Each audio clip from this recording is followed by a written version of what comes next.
Saya kira kalau kita renungkan ini, kita ambil hikmahnya, kita dibebaskan dari dosa yang mungkin akan kita pikul kalau kita masih berada bersama-sama mereka itu dan mengusung seseorang untuk menjadi pemimpin bangsa Indonesia.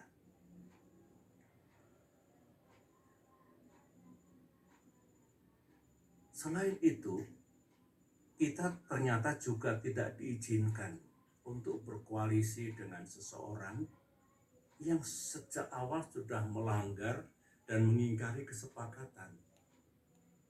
Tertulis dalam kesepakatan koalisi, menjunjung tinggi prinsip kesetaraan, equality, dan kesetaraan.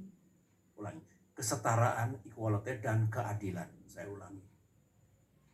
Bayangkan kalau di masa depan kita punya mitra koalisi yang tidak tunduk, tidak patuh pada kesepakatan yang kita buat bersama.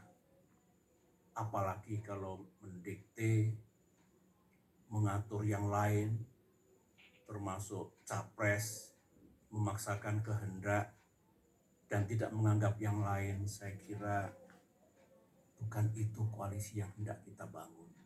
Sebagaimana pengalaman pribadi saya, sama-sama dalam koalisi selama 10 tahun yang menjunjung tinggi prinsip dan nilai-nilai yang baik, utamanya kesetaraan dan keadilan.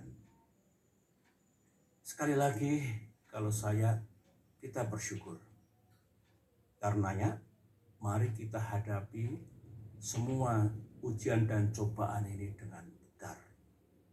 Sambil berikhtiar, kita mencari jalan keluarnya. Insya Allah Tuhan akan memberikan kita jalan terbaik ke depan ini.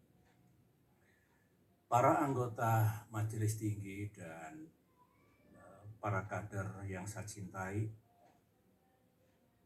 ya sebetulnya kalau jujur ya, saya pun tidak menyangka atas terjadinya kejadian itu 3 hari yang lalu itu.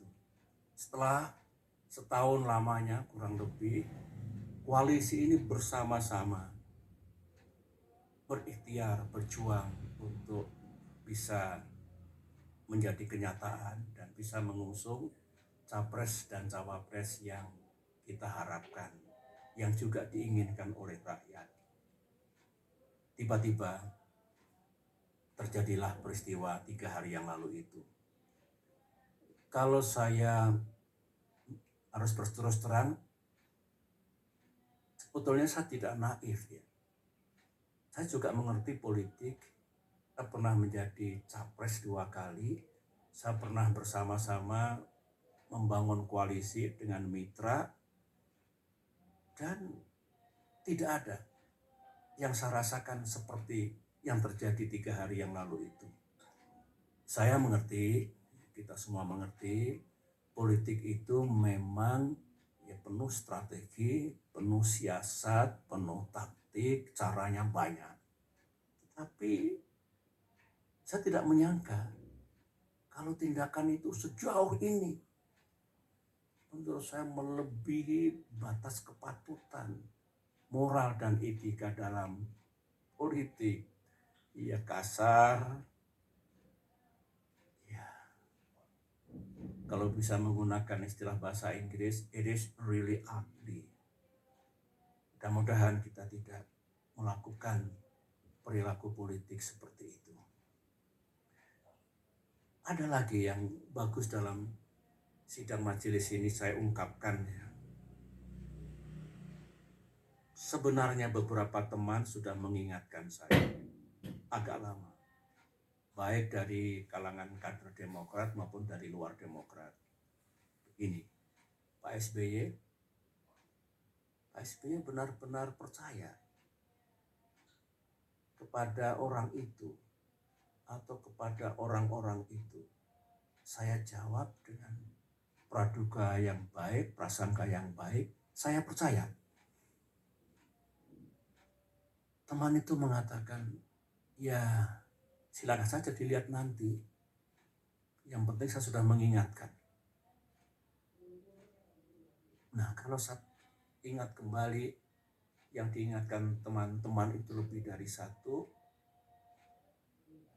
keputusan sepihak kemarin itu, saya boleh mengatakan keputusan gelap seperti itu tidak sesuai dengan rules kesepakatan, ternyata barangkali mengandungi kebenaran.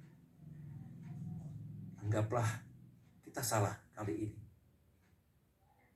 tetapi kita belajar. Mudah-mudahan kita tidak salah lagi ke depan, dan mudah-mudahan dengan izin Allah dan ikhtiar kita juga tidak kalah nantinya.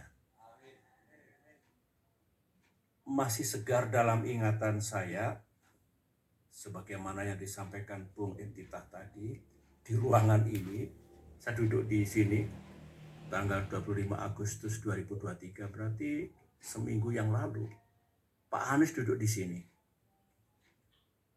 dengan didampingi tim 8. AHY memang tidak selalu hadir. Anies menyampaikan kepada saya, didengar oleh semua, bahwa awal September ini, berarti hari-hari sekarang ini, akan mendeklarasikan koalisi ini dalam kapasitasnya sebagai capres. Berikut capres dan cawapres yang telah selesai diputuskan. 3 hari kemudian, 3 days later, sekarang ini, yang kita dapatkan sesuatu yang sangat mengejutkan itu. Dan saya ini orang tua, berapa kali Pak Anies datang ke sini dengan semangat yang luar biasa, kata-kata yang luar biasa baiknya. Di Cikiasi 2 kali, di Malang, di Pacitan. Dengan kejadian seperti itu, tidak ada satu kata pun yang disampaikan kepada saya. Dan tentu kepada Ketua Umum kita. Saya memang sebagai orang tua, kok jadi begini? Ini saya kira semua merasakan saat kader kita di seluruh tanah air, emosi, kemarahan yang diekspresikan dengan cara yang berbeda-beda. Nah, saya kebanjiran tadi malam, 2 malam itu sampai subuh di sini. Sejak pagi kita bekerja. Pesan datang dari mana-mana, baik dari kader maupun non-kader, dan rata-rata memang emosional, ya saya paham lah. Dari